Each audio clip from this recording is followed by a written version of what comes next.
பொறுப்பிலே பிறந்து தென்னன் புகழிலே கிடந்து சங்க திருப்பிலே இருந்து வைகை கரையிலே தவழ்ந்த தமிழுக்கு வணக்கம்.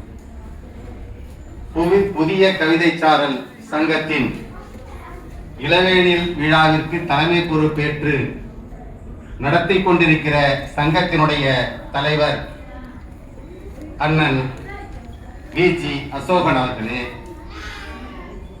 சிறப்பு வாய்ந்த இந்த விழாவில் அண்ணன் அசோகனோடு கரம் கோர்த்து விழாவை சிறப்பாக நடத்தி கொண்டிருக்கிற, தினந்தோறும் தன் புலனத்தில் திருக்குறளின் பாடலை இனிமையாக இசைத்து தருகிற பாசத்திற்கும் போற்றுதலுக்கும் உரிய அண்ணன் மீரா ஹுசைன் அவர்களே,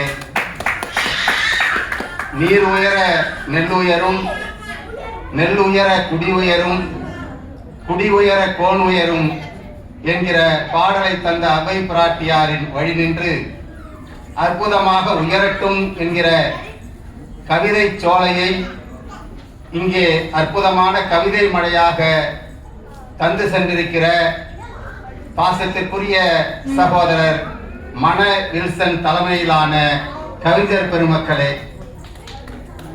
இந்த ஒளிவாங்கியை நான் உயர்த்தி பிடித்து அது நிற்கும் என்று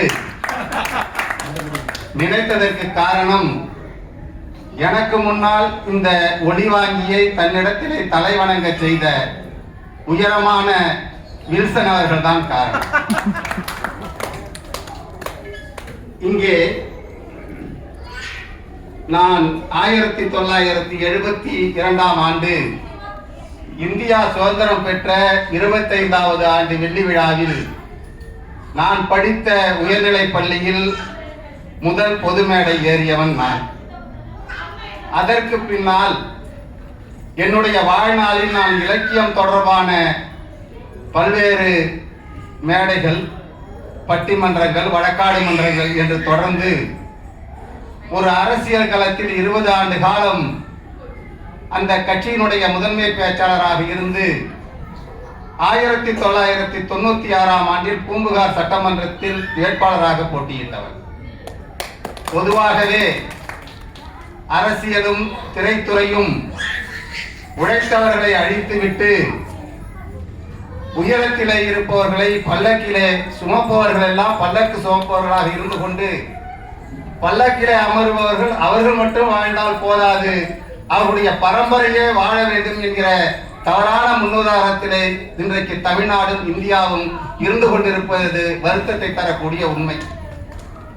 தம்பி வேலாயுதம் அவர்கள் இங்கே பேசுகிற போது சொன்னார்கள், 30 ஆண்டுகளுக்கு முன்னால் நான் முழங்கிய மேடைகளிலே பார்த்தேன் என்று சொன்னது ஒரு நினைவூட்டலாக இருந்தாலும், இங்கே அவருடைய அந்த எண்ண நினைவலைகள் எனக்கு ஒரு மகிழ்வை தந்திருக்கிறது.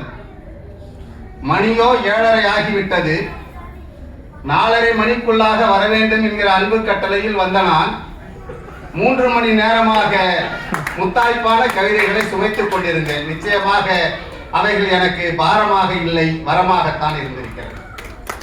பல்லாவரத்திலே இந்த விழா நடைபெறுகிறது என்று சொன்னால், பல்லாவரம் எத்தனையோ வரங்களை பெறுபவர்கள் பெறக்கூடிய வரத்திலே பல்லாவரமும் ஒரு வரமாக இருக்கிறது. நாம் இலக்கியங்களை பார்க்கிறோம், எண்ணற்றவர்கள். இங்கே காலம் அதிகமாகிவிட்ட காரணத்தினால் என்னுடைய கருத்துரையை சுருக்கமாக முடிக்க வேண்டிய நிர்பந்தம் அல்ல. எல்லோருடைய வயிற்று பசிக்கான ஒரு விடைதல் வேண்டும். வெல்லாததில்லை திருவள்ளுவன் வாய் விளைத்தவற்றுள் கொள்ளாததில்லை, குறைதீர்ந்த வாழ்வினை அழைத்து செல்லாததில்லை, பொதுமறையான திருக்குறளில் இல்லாததில்லை, இணை இல்லை முப்பாலுக்கு நிலத்தே என்று பேசப்படுகிற அளவில் நம்ம கரங்களுக்கு கிடைத்திருக்கிற அற்புதமான தமிழ் சுரங்கம் திருக்குறள். அதற்கு பின்னால் ஊழ்வினை உறுத்து வந்து உருட்டும் என்று சொல்லுகிற சிலப்பதிகாரம், கம்பராமாயணம், இப்படி எண்ணற்ற புராணங்களும் காப்பியங்களும் நம்முடைய கரங்களிலே இருந்தாலும் பல்லாவரம் ஒரு காலத்திலே தொண்டை மண்டலமாக இருந்திருக்கிறது. தொண்டை மண்டலம் என்கிற இந்த பல்லாவரத்தினுடைய ஒரு பகுதியிலே தான் குன்றத்தூர் அமைந்திருந்தது. அந்த குன்றத்தூரிலே தான் பல்லவ நாட்டினுடைய அமைச்சராக இருந்த அருள்மொழித்தேவர் என்கிற ஒரு அமைச்சர் அமைச்சராக இருக்கிற போதே ஆன்மீக சுற்றுலாவை தமிழகம் முழுவதும் சென்று வருகிறார். ஆன்மீக ஈடுபாடின் காரணமாக பல்லவ நாட்டினுடைய அரசரிடத்திலே சொல்லுகிறார், நான் இனி அரசவை பொறுப்பிலே இல்லை, எனக்கு ஆன்மீகம் பிடித்திருக்கிறது என்று. அவருடைய உள்ளக்கிடக்கை அறிந்து கொண்ட பல்லவ மன்னன் என்ன செய்கிறார் என்று சொன்னால், நீ தமிழகம் முழுவதும் சென்று உன்னுடைய ஆன்மீக கனவை நிறைவேற்றுவா என்று சொல்லுகிற போது இவர் தமிழகம் முழுவதும் சுற்றி வருகிறார். சுற்றி வருகிற போது சிதம்பரம் செல்லுகிறார். சிதம்பரத்தில் அந்த ஆண்டவனை பார்க்கிறார். அந்த ஆண்டவனிடத்திலே கேட்கிறார், நான் உங்களுக்கெல்லாம் பணி செய்கிற அடியவருடைய புராணங்களை எழுத வேண்டும், அதற்கு அடியெடுத்து கொடுக்க வேண்டும் என்று தில்லையம்பலம் நடராஜர் பெருமானிடம் கேட்கிற போது நடராஜர் எடுத்துக் கொடுக்கிற முதல் வரி உலகலாம் என்று எடுத்துக் கொடுக்கிறார். உலகலாம் உணர்ந்தோதற்கரியவன் நிலவலாவிய நீர்மணி வேணியன் அழகில் சோதிய நம்பலத்தாடுவான் மலர் சிலம்படி வாழ்த்தி வணங்குவோம் என்கிற அந்த வரிகளை பெற்று எழுதப்படுகிற ஒரு அற்புதமான நூல், எழுதப்பட்ட ஒரு அற்புதமான நூல் பெரிய புராணம். தமிழிலே இருக்கிற பல்வேறு காப்பியங்களில் குடிமக்கள் காப்பியம் என்று எல்லோருக்கும் தெரிந்தது கண்ணகி கோவலன் மாதவி வரலாற்றின் சிலப்பதிகாரம் என்பதை தந்த இளங்கோவடி. இங்கே மாடனையும் காடனையும் மண்மனையும் குயவனையும் வேடனையும் அரசனையும் தலைவர்களாய் விழித்து பாடிய ஒரு சமுதாய சித்தாந்தம் பெரிய புராணம். அவற்றை பற்றி பேசலாம் என்று சொன்னால் மணிக்கணக்கிலே பேசலாம். இருந்தாலும் கூட அந்த பெரிய புராணம் தந்த ஆசிரியர் அருள்மொழி தேவராக இருந்து சேக்கிழாராக மாறிய அந்த சேக்கிழார் பிறந்த குன்றத்தூர் தொண்டை மண்டலத்தின் பல்லவ நாட்டினுடைய ஒரு பகுதியாக இருக்கிறது. அன்றைக்கு பல்லவ நாட்டினுடைய ஒரு பகுதியில் குன்றத்தூரும் ஒன்றுதான். பல்லவ